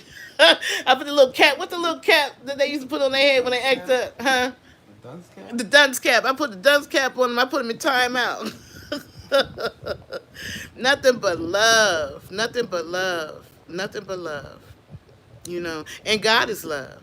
So another thing I would encourage you to do, I don't know what type of I don't know what your spiritual beliefs is, but I would encourage you to listen to gospel music or inspirational music or motivational music, because music is power. There's power in music, and the spirit of depression and all that demonic stuff cannot stay in the same atmosphere of a person who is praising God. The two don't mix. That's why when people are depressed, they usually feel better after they start singing and praising or be in that atmosphere, because the two energies cannot exist at the same time.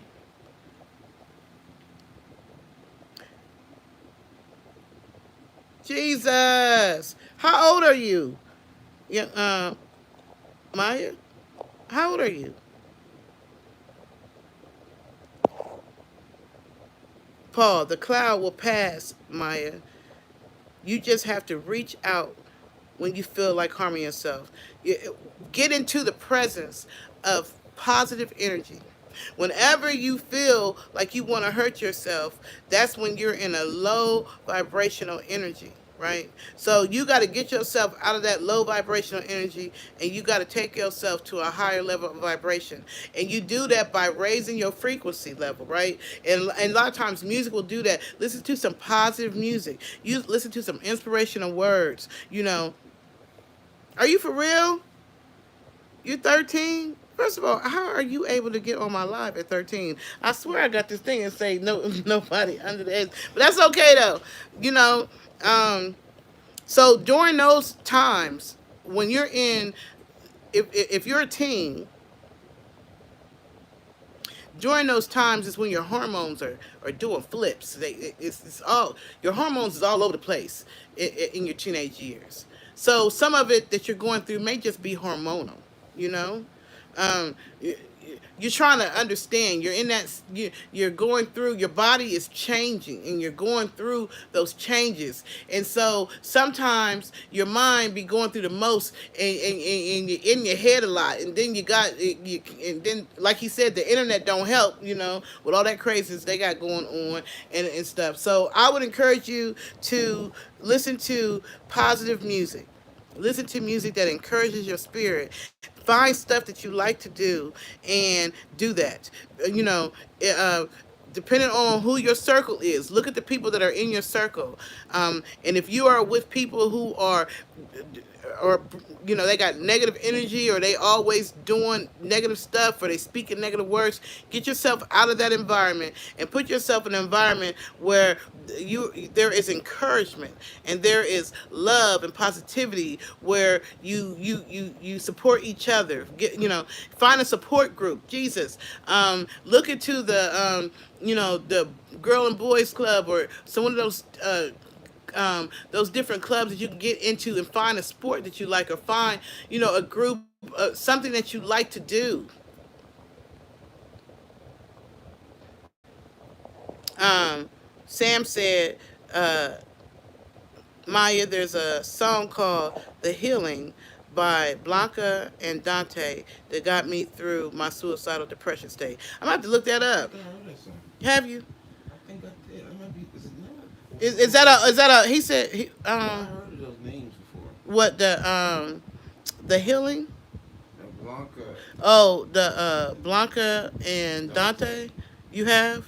Yeah, they names sound familiar. Yeah, he said that that song helped him, get through a depressive state. It helped me through my divorce. I understand because that, I've been through a divorce before, Sam, and I know how that could be hard on you.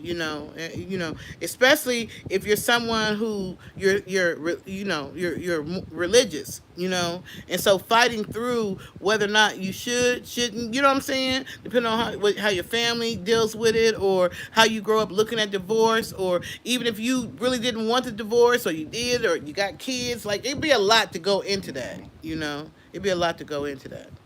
Right. So you do have to find stuff to get you past that. I am homeschooled now because the whole time I was in public school, I got bullied and hated on.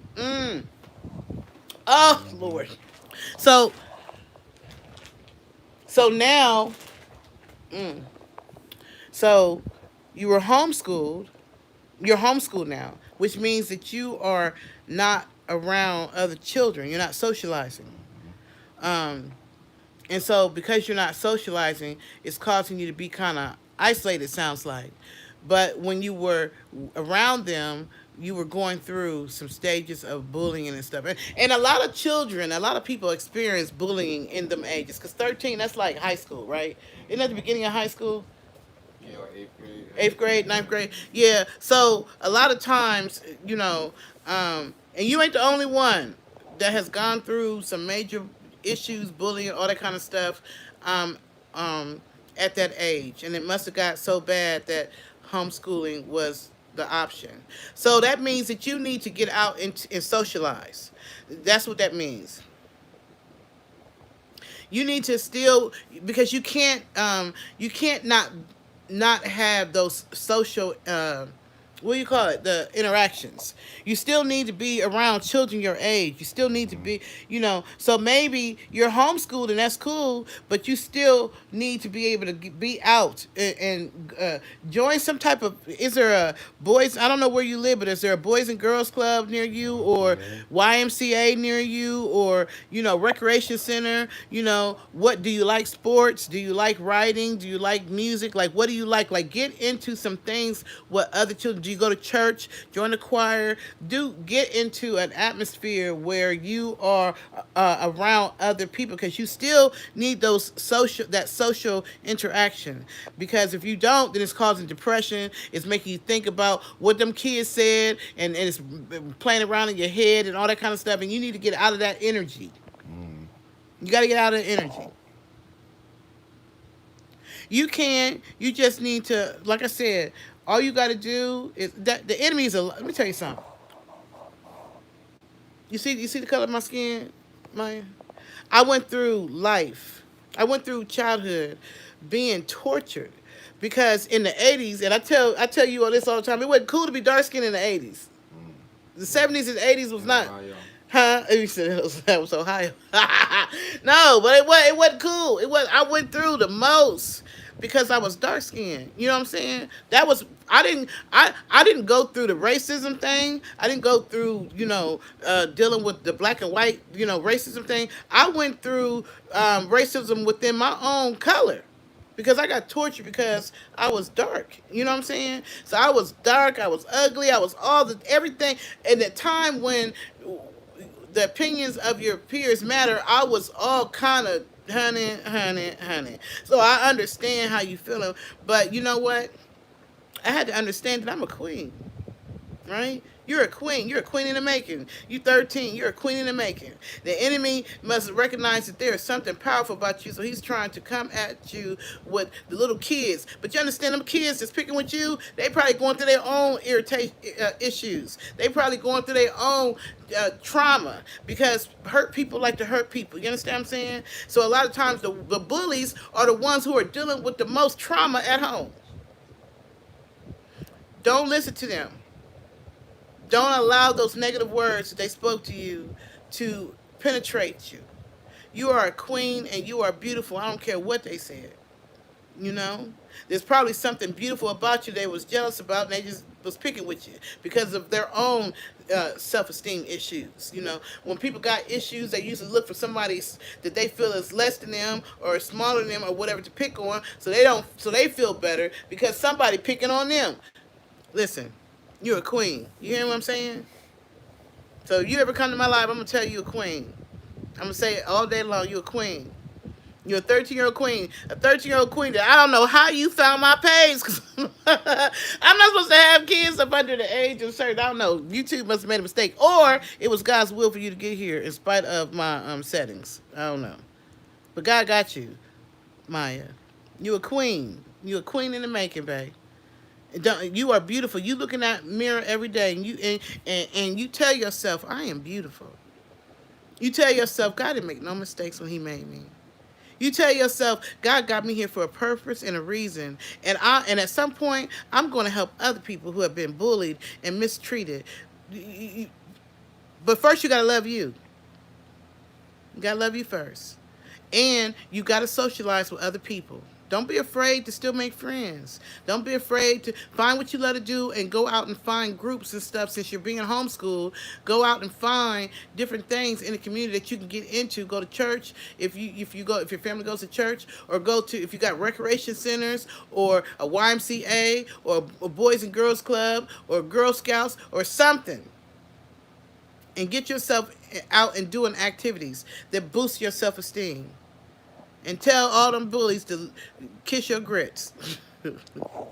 uh, Sam said, I love that song today. When I hear it, it brings me to tears because I know I made it through. I want to hear this song. You about to make me look for the song. The song is, let me write it down so when I get off here, I can go look it up. Because if I play a song and I'm about to look this song up. I'm about to look at this song up real quick, because I want to see what it's called. I want to find it. I don't have to play the whole thing, because I know if I play the whole thing, YouTube be doing the most. But I at least want to find it so people will know. So you said the song is called where's it at? The Healing, and it's by Blanca and Dante. Okay, so let me go and find it. Let me go up here. Hold on, I'm about to look for it. Let me clear. Okay, he said The Healing. And Katie, you said you think you've heard it before, huh? Mm-hmm. Or you've heard their name. You heard their name. I'm about to look it up. I know I'm not gonna be able to play the whole thing on here because, like I said, YouTube be doing the whole copyright thing. But let me just see if I can at least find it so I can show y'all, and then you'll be able to know what it looks like, Maya, and anyone else who may be going through whatever you're going through, because we all going through something. You know, everybody going through something. So let me see. The Healing. Okay, and then let me,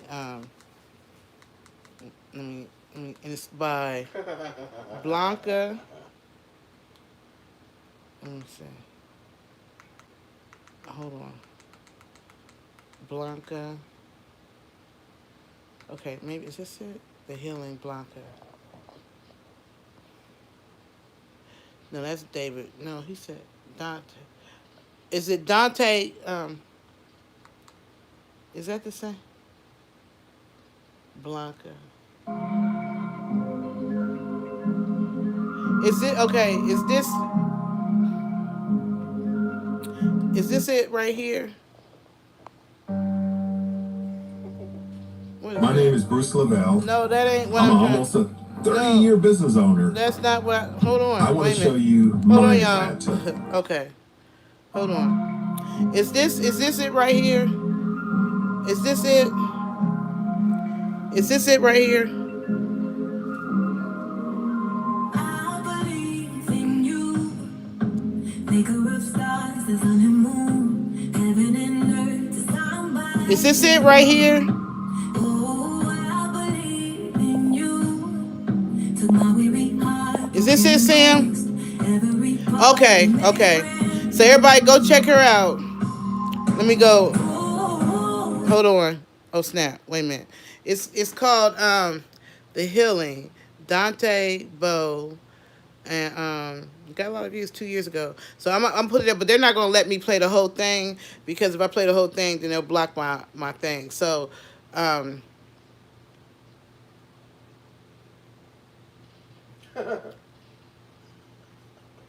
I know that, but this was something that's going hopefully help her. So and I don't mind, I don't mind helping other people. That doesn't bother me. If the healing is going to rest them. If the healing is a song that's going to help this young lady or help anybody or whatever, it doesn't. I don't care. It is what it is. But I'm going to listen to it. So for those of you who you want to hear that song, and for Maya, go and let's check out that song so at least you'll know. Oh, Restum said, I'm okay with that. But thank you for checking out, for looking out for me. You know what I'm saying? I appreciate you, Restum. I understand. You got my back. I hear you. I hear you.